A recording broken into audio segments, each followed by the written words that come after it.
Bitcoin chart එකේ අලුත් daily candle එක යාන්තමින් හැදෙන බව පේනවා. මේක යම් හේකින් ඊට කලින් තියෙන පුංචි green candles දෙක ඒකේ lower level එක වන 29000 කීයද ඒක 29000 lowest level එක 29050 level එකකින් යම් හේකින් වැටුණෝ ටින් chance එකක් තියෙනවා මේ උස red candle එක තරමෙන්ම දුරක් පහළට වැටෙන්න එහෙම වුණොත් මේ 28500 area එකට easy වැටෙන්න පුළුවන් අර 29050 region එකකින් වැටුණොත් ඉතින් බලමු කොයි විදිහටද මේක play out වෙන්නේ කියලා මේ වෙනකොට හැබැයි price එකේ weakness එකක් තියෙන බව පේන්න තියෙනවා පැහැදිලිවම.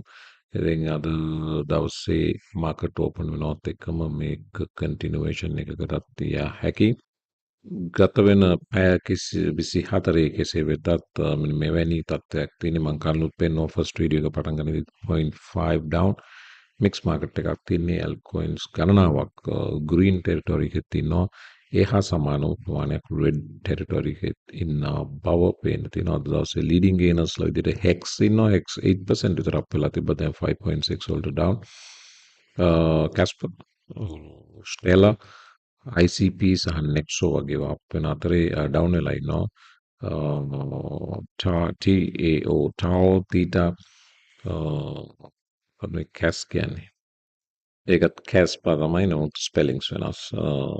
ඊළඟට MNT සහ ටොන් කොයින් මේ ආදී වශයෙන් සමහර ඒවා ඩ්‍රොප් සමහර ඒවා up Bitcoin ETF spot ETF සම්බන්ධ කතාවකට එතන ගෙනවා නම් Grayscale එකව දන්නවා Grayscale එක ලොකුම crypto trust fund එක ඒගොල්ලන් තියෙන Bitcoin trust fund එක Bitcoin ETF එකකට convert කරන්න කියලා ඉල්ලීමක් කරා ICC එකට application එකක් පවා දැම්මා reject වුණ අවස්ථා දෙකක් මට මතක විදියට ඊට පස්සේ බැරිම තැන නඩු දැම්මා Grayscale එක විසින් SEC එකට ඒ නඩුවේ තීන්දුවකුත් තාම නැහැ ඒ අතරේ දැන් BlackRock apply කරනවත් එක්කම මේගොල්ලෝ re-apply කරා දැන් Grayscale කියනවා SEC should approve all Bitcoin ETFs at the same time. එතකොට BlackRock එක ARK එක ඊට පස්සේ apply කරලා තියෙන අනිත් Fidelity සහ Grayscale තවත් එක දෙකක් මම හිතන්නේ Valkyrie ආදී වශයෙන් සියලු Bitcoin spot ETFs වලට applications වලට අවසරයක වර ලබා දිය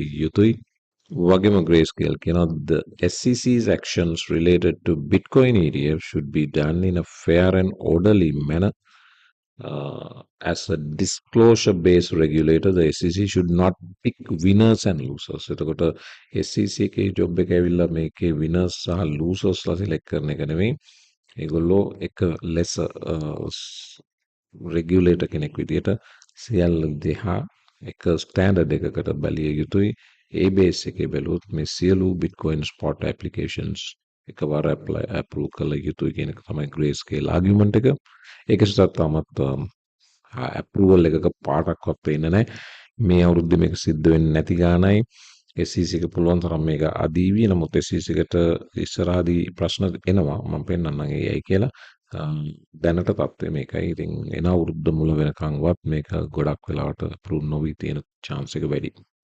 මම සාමාන්‍යයෙන් කියන දේ තමයි ඉස්සරහදී දේශපාලන කැම්පේන් එකක් ක්‍රිප්ටෝ නැතුව බිට්කොයින් නැතුව කරන්න බැරි තැනටපත් වෙනවා කියන එක දැන් මේ ක්‍රිප්ටෝ ටී දාලා තියෙනවා මේ කන්ටෙන්ට් එක බලන්න මේක US සෙනටර්ස්ලා හිටපු ජනාධිපතිවරු මෙවර ඇමරිකානු ජනාධිපතිවරණයට ඉදිරිපත් වෙන අපේක්ෂකයෝ එතකොට ක්‍රිප්ටෝ ටී අහනවා are we bullish on the next election ඒකට හේතුව ඩොනල්ඩ් ට්‍රම්ප් ජනපතිවරයා හිටපු නැවත ඉල්ලන්න උත්සාහ කරනවා එතකොට ඒ ඩොනල්ඩ් ට්‍රම්ප් already ක්‍රිප්ටෝ පැත්තට බරයි already එයාගේ own NFT collection එකකුත් තියෙනවා ඊට පස්සේ රොබර්ට් කෙනෙඩි මෑතකදී නැවත නිවුස් එකක් දුන්න මාකට් එකට තමයි එයාගේ ඉන්න ළමයි 7 දෙනාට එක්කෙනෙකුට බිට්කොයින් දෙක ගානේ already purchase කරලා ඉවරයි.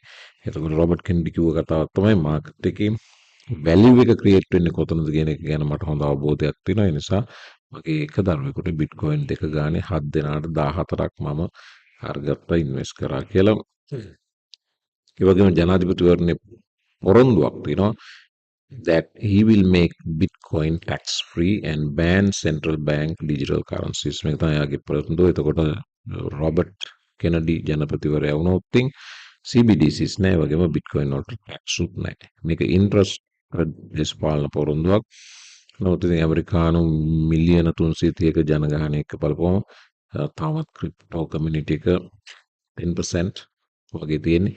ඉතින් එහෙම බලපුවම මේක එක තීරණාත්මක දෙකක් නතාවලිය ලස්සන බවයි ගෑඟි.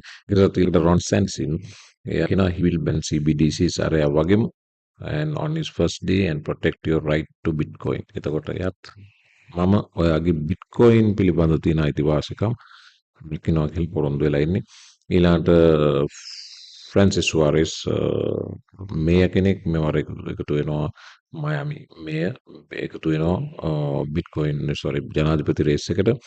එයා කියන්නේ එයා බිට්කොයින් ප්‍රොපෝනන්ට් ෆුලි සපෝට් කරන කෙනෙක්. එතකොට බිට්කොයින් මයමි කොන්ෆරන්ස් එක පවා මෙයා තමයි කරන්නේ. එතකොට already තමන්ගේ වැටුප කන්වර්ට් කරලා තියෙන්නේ බිට්කොයින් වලට. මේක දැන් අවුරුදු මතන් දෙකකට තුනකටත් වැඩි already වැටුප ගන්න බිට්කොයින් වලින්. ඒක වාර පේනවා ඇමරිකාව ලෝකේ බලගතුම ආර්ථිකයේ තියෙන රටේ ජනපති අපේක්ෂකයෝ හතර දෙනා මෙතනින් හතරයි. තව කෙනෙක් ඉන්නවා.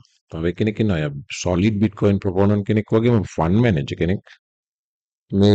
මේ පස්වෙනියා විවේක් ගණපති රාමස්වාමී. විවේක් ගණපති රාමස්වාමී කියන්නේ Harvard graduate. බයෝලොජි පැත්තෙන් තමයි ග්‍රැජුවේට් උනේ. ඊට පස්සේ යේල් ලෝ ස්කූල් එකෙන් ජූරිස් ඩොක්ටර්. ඒ කියන්නේ අපි ඔය ලංකාවේ නම් LLB කියන ඩිග්‍රී එක කැනඩාවේ ඇමරිකාවේ හඳුන්වන්නේ JD කියලා. JD කියන්නේ ජූරිස් ඩොක්ටර්. එතකොට කැනඩාවේ ලෝය කෙනෙක් වෙන්න ඕන නම් ඉස්සෙල්ලාම රෙගියුලර් ඩිග්‍රී එකක් තියෙන්න ඕනේ. නැත්නම් ජූරිස් ඩොක්ටර් ඩිග්‍රී එක තියෙන්න ඕනේ. ඊට පස්සේ ලෝ ස්කූල් එන්ට්‍රන්ස් එක්සෑම් එක පාස් වෙලා ලෝ ස්කූල් එක පාස් වෙන්න ඕනේ. එහෙම තමයි අවුරුදු 7ක් විතර යනවා. ලංකාවේ අයට විශේෂ chance එකක් තියෙනවා. ලංකාවේ LLB එකක් අරගෙන කැනඩාවට ගියොත් ඔයාලට පුළුවන් directly ඒ ලෝ ස්කූල් එකේ ෆයිනල් එක්සෑම් එක චැලෙන්ජ් කරනවා කියලා එකට කියන්නේ. චැලෙන්ජ් කරලා ලියන්න සාමාන්‍යයෙන් අවුරුද්දක් දෙකක් ඇතුළත ලියන්න පුළුවන්. ෆුල් ටයිම් එක කරනවා නම් අවුරුද්දක් ඇතුළත සබ්ජෙක්ට්ස් 7ක් 8ක් අතර වගේ ප්‍රමාණයක් ලැබෙනවා. ඒ ටික ඉවර කරන්න පුළුවන්. ඊට පස්සේ ලෝයර්. ඒක තමයි ක්‍රමය. ඒක අමතර කරනවා. ඉතින් විවේක් ගණපති රාමස්වාමී මෙයත් බිට්කොයින් ප්‍රොපෝනන්ට් කෙනෙක් වගේම බිට්කොයින් වලට සුපර් සපෝට් කරන කැන්ඩිඩේට් කෙනෙක්. එතකොට ඔයාලට පේනවා දැන් ක්‍රිප්ටෝ විශේෂයෙන්ම බිට්කොයින් නැතුව ඡන්දයක් කරන්න බැරි තැනට ලෝකයේ චේන්ජ් වෙගෙන එනවා. කාලෙකදී ලංකාවත් ඔතනට එවි. එතකොට ගොඩක් දේශපාලකයන්ට ගොඩ එන්න බැරි තත්ත්වයක් එන්නත් බැරි නෑ. ස්ටේබල් කොයින්ස් ඉෂු කිරීම සම්බන්ධයෙන් නැවත නව නීති රෙගුලාසි පැනවිය යුතු බවටත් ඒක සඳහා වන කෙටුම් පතාක් ඇමරිකානු සෙනටවරයෙක් ඉදිරිපත් කරා ෆයිනෑන්ෂල් කමිටි එකට. ඒක සම්බන්ධයෙන් පක්ෂ දෙකේම ඩෙමොක්‍රටික් වගේම රිපබ්ලිකන් පක්ෂ දෙකේම විරෝධතා නැගුණා. එක අවස්ථාවක සෙනටර් වරියක් කිව්වා මේක ප්‍රූව් කළොත් මේ ස්ටේබල් කොයින් රිලේෂන් සම්බන්ධ අලුත් නීති රෙගුලාරි මේක ප්‍රූව් කළොත් කාටද ඉලොන්ස් වගේ අයට ලොන් එකේ ඕන් ස්ටේබල් කොයින් එක Twitter හරහා ලොන්ච් කළා. Twitter X හරහා ලොන්ච් කළා. එයාගේ ඕන් පේමන්ට් සිස්ටම් එකක් Twitter හරහා රන් කිරීමේ බලය පවා ලැබෙන්න පුළුවන් මේක අප්‍රූව් කළොත් කියන එක. ඒ නිසා මේ ස්ටේබල් කොයින් රෙගුලේෂන් සම්බන්ධ ආපු කෙටුම්පත සම්බන්ධයෙන් දෙපාර්ශ්වයෙන්ම විරෝධතා නැගුණා. කෙසේ වෙතත් ක්‍රිප්ටෝ කමියුනිටිකට විශාල ජයග්‍රහණයක් අත් වුණා මේ ෆයිනෑන්ෂල් සර්විසස් කමිටි මීටින් එකේදී. ඉතාම ක්‍රිප්ටෝ වලට වැදගත් crucial crypto bills එකට කිව්වේ ඉතාම වැදගත් කෙටුම්පත් දෙකක් ෆයිනෑන්ෂල් කමිටි එකෙන් අප්‍රූව් වුණ බව සඳහන් වෙනවා.